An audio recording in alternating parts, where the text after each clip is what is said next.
dominant champion. He has shown to be more of a dominant champion versus a chicken shit heel. But they always have to leave the option in there to where they can take the belt off of him, and it won't be that big of a shock. My thing is they just do it a lot. They do. And they're more prone to, honestly, they're more prone to chicken shit heels than anything else. But yeah, they do it. They do a lot, but it's gonna matter when Drew beats him again. Yeah, and I do think it's gonna be Drew. I think they're gonna keep on building Drew as one of the more dominant champions, and that's not a bad thing. Yeah, I miss Drew as champion. It's gonna happen again.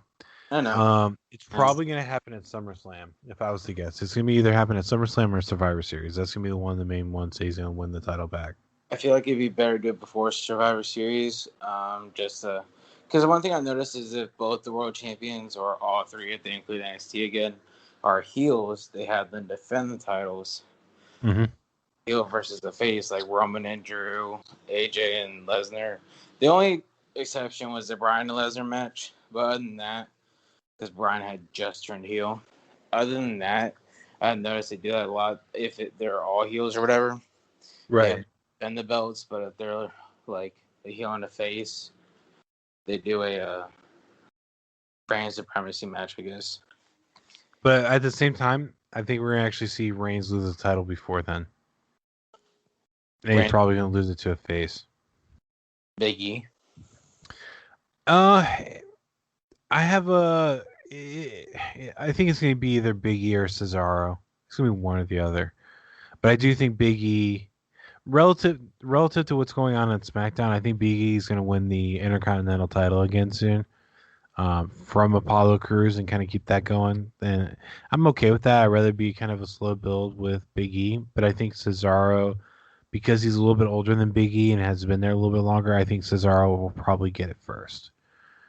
Deserves it. Sorry again? I said, which I'm fine with because Cesaro deserves it. I've always said that. Yeah, he definitely does.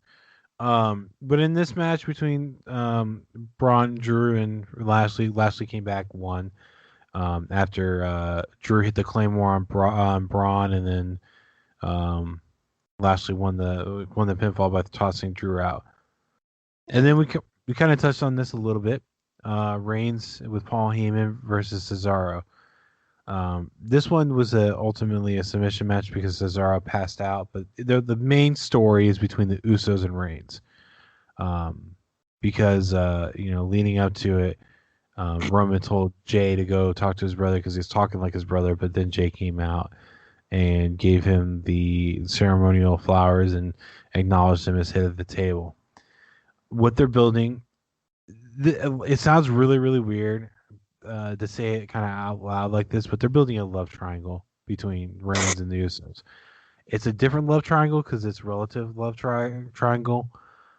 You have Jay that's in the middle between Roman and Jimmy, and I do think that this is going to lead to Jay and Jimmy going on their own and leaving Roman high and dry.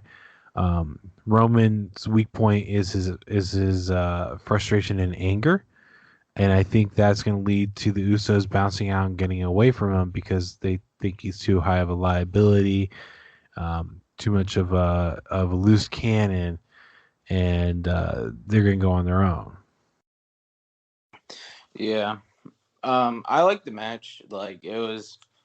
It was very competitive. They made Cesaro look really, really good in it. Yes, that was one thing I was going to say. They finally made Cesaro look like a viable world title competitor. Granted, yeah, like they kept saying, he doesn't have that main event experience or world title experience like Roman has. Only in WWE. Better, yeah, in WWE, but only in WWE. Yeah, but I liked the match. I thought it was like really good. It was one of the matches that actually had me like watch the whole time. That one and the two triple threats, I would say, were probably the best matches in my opinion. So here's where I'm at with it. I do think they're gonna face each other again at Hell in a Cell. I actually thought there was gonna be more of an interference or involvement from the outside. I thought that would have been better purpose to build it towards Hell in a Cell. But if they're leaving the door open, where they can, what I think they can do is they can have an ultimate submission match. They haven't done this in a long time. I think the last one was Kurt Angle versus Chris Benoit, to give you an idea how long it's been. Uh, Jeez. yeah. Maybe like Um, 4. what was that? That would probably be like 2004, 2003. I think it was in 2006. 6. Jeez. I had to double check that. Um, yeah, I can't find it here, but it's basically a form of it's like a form of an Iron Man match. Yeah, I know it. I know what it is. It's just But they haven't done it, and I think this opens up the possibility to do an ultimate submission in Hell in the Cell. Cesaro utilizes the sharpshooter. Roman utilizes the guillotine. So they I. have it naturally built in there. Not many people can pull off the sharpshooter pretty well. I think Cesaro does it pretty damn good. His is good. His is way better than The Rock's. Rock's was very, very sloppy and loose. Yeah, Cesaro, for not that much of a submission wrestler, he does pretty good. Right. Right. And I think this leaves how Cesaro lost by basically ref stoppage because he passed out, leaves the door completely open to do it. Yeah. And I think that would be the only way to kind of make sense of having the Hell in the Cell match with Cesaro and Roman. Or do like they did last year, or like a Hell in a Cell I Quit match, like they did with Jimmy and or not Jimmy, Jay and him.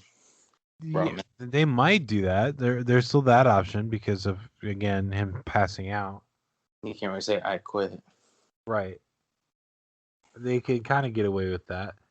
I forgot about that. I forgot that was at Hell in a Cell last year. Mm-hmm. So he's had the belt for basically a year. It's time for him to drop it. And I think dropping it to Cesaro while he focuses on the Usos wouldn't be a bad idea.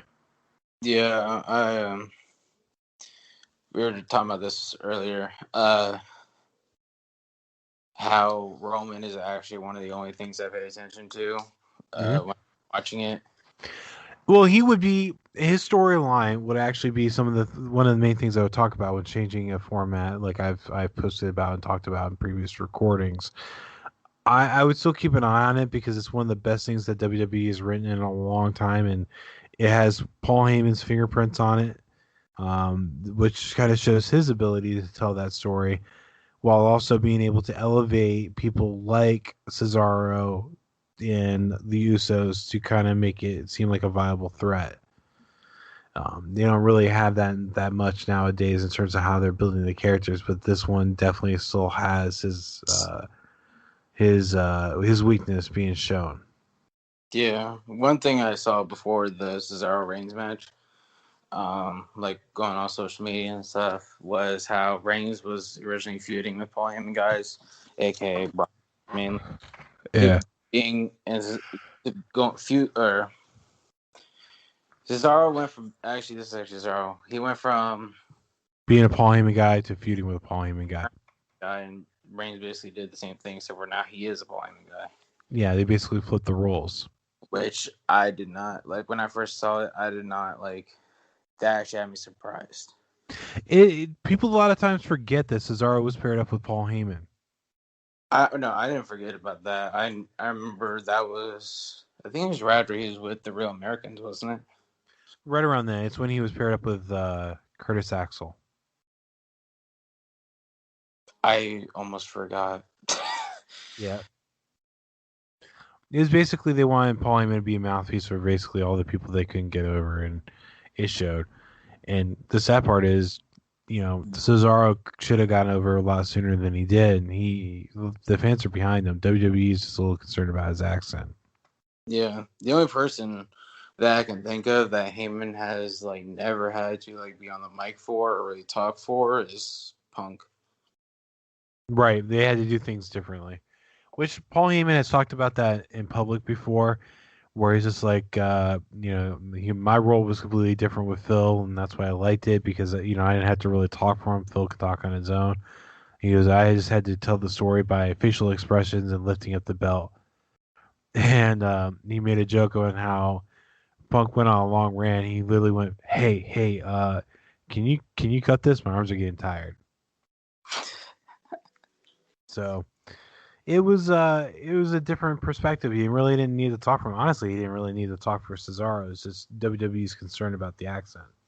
Yeah, which I don't know why, because even when he talks, I can understand him.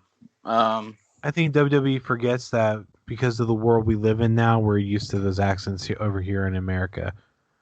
Yeah, With it being technological, you can't help but open up a social media app or a video app and hear a bunch of different accents right then and there. yeah, It's no longer a foreign idea. yeah. To go back to the match quick. Going in, I was actually intrigued, like that they put even gave Cesaro the shot finally. Right. Did I think he was going to win? Not really. He Like there was should a have. well, the only thing like at first I didn't think he was, but then I saw a SmackDown. I think it was the one right before where he laid out Roman and the Usos. Right. That made me kind of think maybe they're going to go for it. And then we go to the pay per view. They don't. They have him get attacked by Seth. Jay first, and then Oh, Seth. right.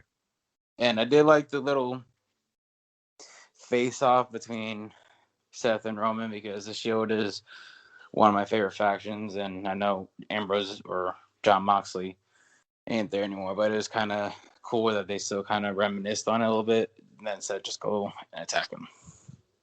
Yeah, Ambrose is not there because he got the rabies vaccine and it had a negative effect on him.